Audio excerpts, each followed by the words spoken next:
Bonjour à tous, on se retrouve aujourd'hui pour les résultats de NXT du 3 juin 2020. Et bien sûr, n'hésitez pas à aller sur mon Utip, voilà, juste regarder une pub ou deux, voilà, pour m'aider et pour aider cette chaîne. Merci d'avance.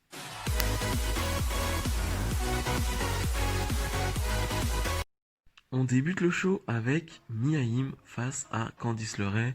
Voilà, il y a toute une histoire entre les couples Gargano, Candice LeRae et le couple Keith Lee, Mia Yim. Et au final, on peut même pas parler de ce match précisément parce que ça va se finir en no contest. Les deux vont être décomptés à l'extérieur. Ce que je n'aime pas trop, mais bon, surtout pour débuter un show. Et euh, Dakota Kai, Raquel Gonzalez, Shotzi Blackheart et Tegan Nox vont arriver. Il va y avoir une sorte de bagarre générale.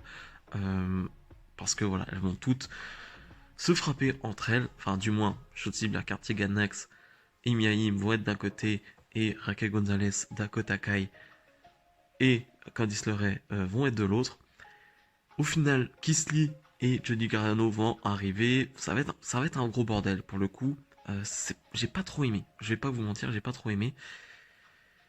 Et donc, il va y avoir voilà, un peu de bagarre, j'ai envie de dire, entre Gargano et Keith Lee, ce qui va nous donner un 2 contre 2 entre Keith Lee et sa femme Mia Yim et Johnny Gargano et sa femme Candice LeRae. Et c'est tout ce que j'aime pas. C'est le genre de truc qu'on voit à Raw ou à SmackDown, c'est-à-dire que tu pars sur un match de base, un match simple, il y a une disqualification et on reboot le match, on recommence le match sur un 2 contre 2 ou un 3 contre 3. Et je trouve que voilà, ça te fait perdre tout intérêt pour la suite du combat. Pour les... je, je trouve ça nul. Et NXT n'est pas habitué à faire ça.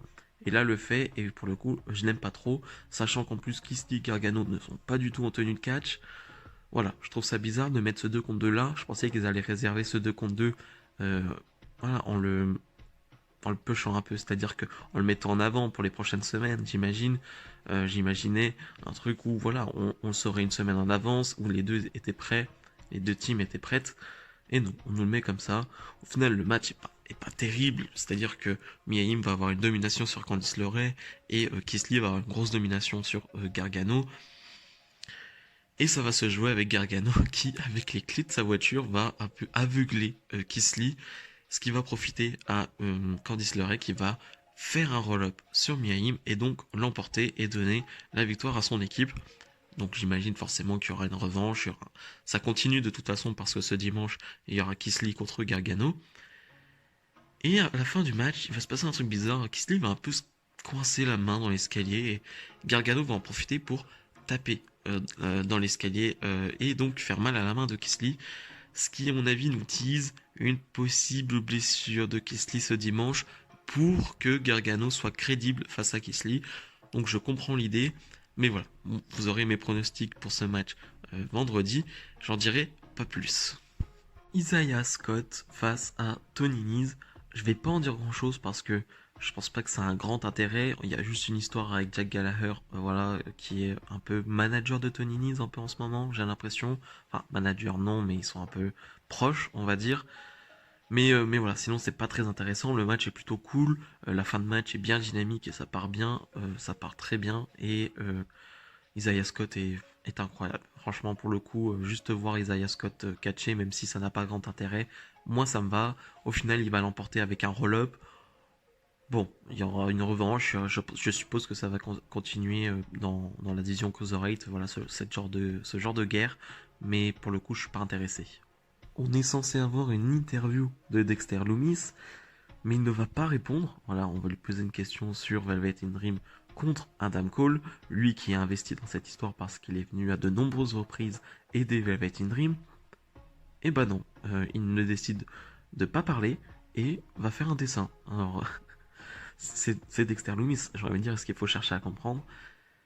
Au final, il va dessiner une voiture où c'est lui qui conduit et derrière t'as tous les membres d'Indisputed Era. Je ne sais pas comment il faut interpréter ça. Je ne sais même pas si lui-même sait comment interpréter ça parce que on commence à comprendre.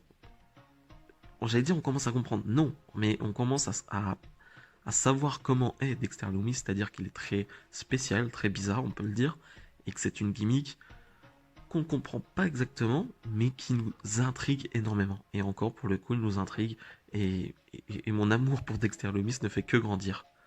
On nous annonce un dernier match pour le pay-per-view NXT TakeOver in Your House, un match tag féminin entre Dakota Kai, Raquel Gonzalez et Candice LeRae face à Mia Yim, Tegan Nox et Shotzi Blackheart. Alors, j'ai rien contre ce match, mais disons que je pense que ce serait un NXT TakeOver normal, dans de bonnes conditions, avec du public, avec voilà, une bonne construction derrière. Je pense que ce match n'aurait aucune place dans un pay-per-view basique NXT.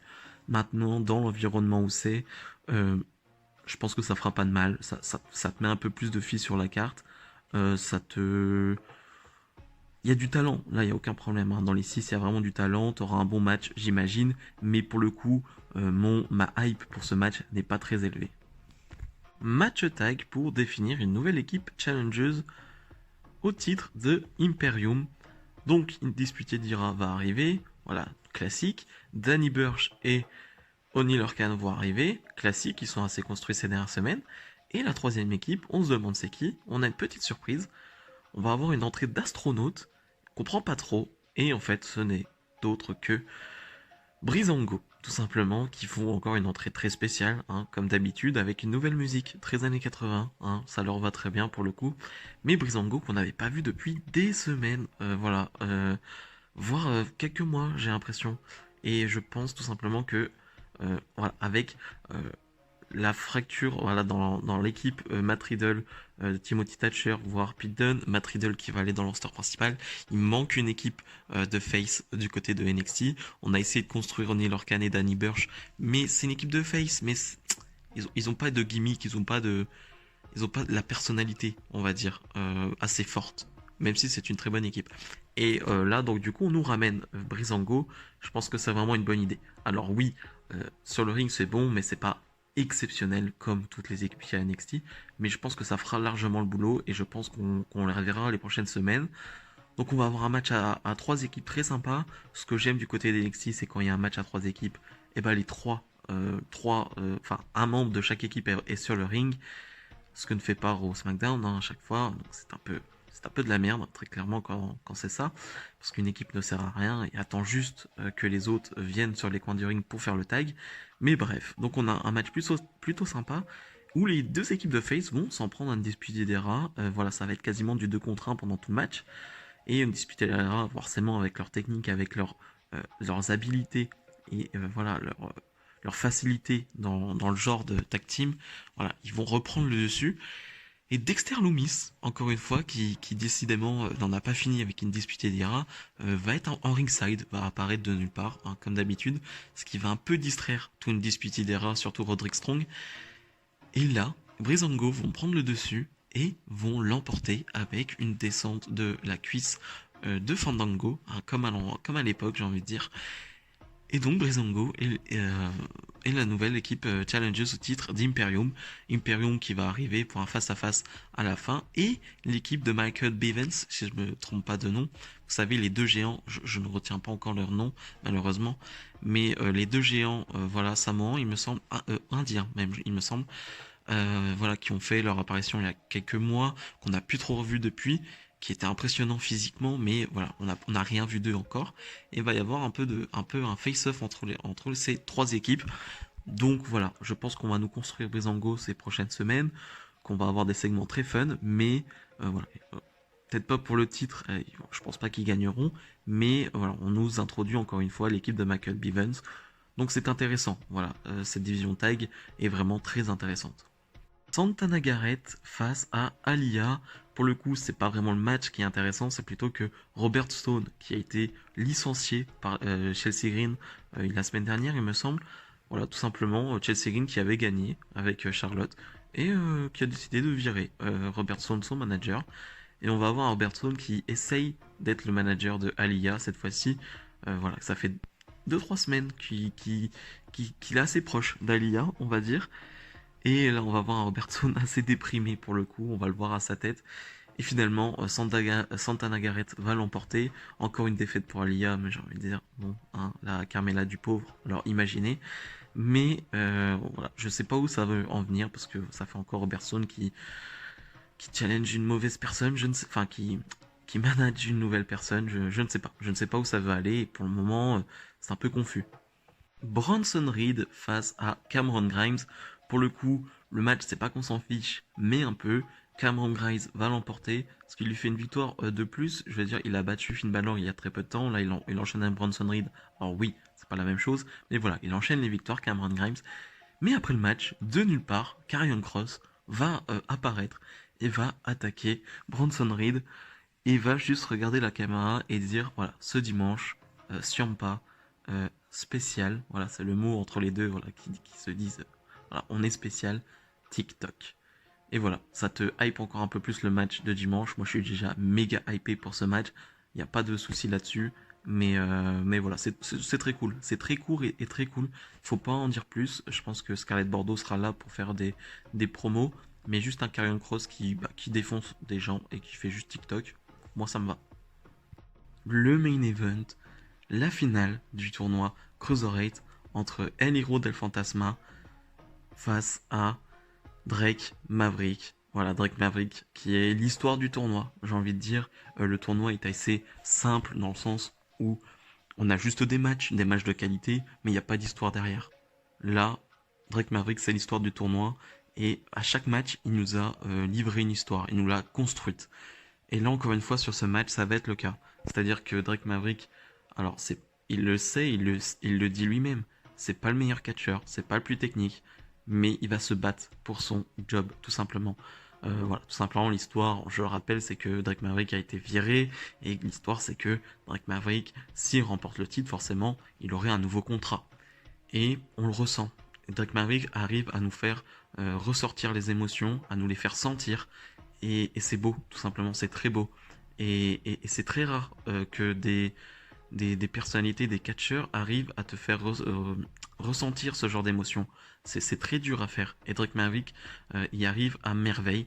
On a une fin de match assez, pas bizarre, mais on a les fameux kidnappeurs mexicains, enfin masqués, qui veulent encore une fois kidnapper El Hero del Fantasma. Mais Drake Maverick, en bon gars, tout simplement, va s'attaquer à ces deux gars, ce qui va forcément lui coûter le match. Voilà, El Hero del Fantasma va en profiter pour porter son finish et l'emporter. Et El Hero del Fantasma va passer au second plan. Là, pour le coup, c'est très bien, il est champion Cruiserweight, mais il va passer au second plan. On va avoir que des plans sur Drake Maverick qui va forcément être très ému, qui voilà va dire un adieu à la foule. Et là, pour le coup, bah moi aussi, je suis ému à ce moment-là. Je me dis, d'accord, bah c'est fini. Tu nous auras livré un beau tournoi. On y aura cru jusqu'au bout. Et là, t'as Triple H qui arrive et on voit qu'il a quelque chose dans les mains. Il va dire, voilà, il va féliciter Drake Maverick et il va lui tendre un contrat pour NXT. Et je trouve ce segment incroyable. Tout simplement, t'as Drake Maverick. Alors, oui, bien sûr, je pense qu'il sait qu'il va avoir un contrat, mais je pense qu'il y a une part de vrai et de faux. C'est-à-dire que Drake Maverick, je pense qu'il est quand même très ému d'avoir ce contrat. Et Drake Maverick va signer le contrat et on va terminer avec Drake Maverick avec cette signature de contrat et avec ce contrat à la main. Et je trouve que c'est un beau moment, tout simplement. Quand on a des beaux moments comme ça fait juste plaisir. On n'en a pas très souvent dans le catch, des moments qui te prennent autant émotionnellement. Et là, pour le coup, j'ai été pris et j'ai juste envie de dire bravo à Drake Maverick et bravo à Triple H ou à NXT pour la manière voilà, dont la manière ça a été fait. J'ai trouvé ça parfait. Donc voilà, il y a ce segment très émouvant pour terminer cet NXT. Un NXT qui était plutôt assez basique et c'est assez logique parce que c'est ce week-end qu'on a le pay-per-view, donc fallait pas s'attendre à un grand NXT. Mais voilà, on a eu un gros récapitulatif de toutes les histoires et on a un match rajouté. Donc je trouve que c'est plutôt un bon NXT et surtout une fin qui m'a marqué. Si cette vidéo vous a plu, n'hésitez pas à la commenter et à liker, ça fera du bien à la chaîne.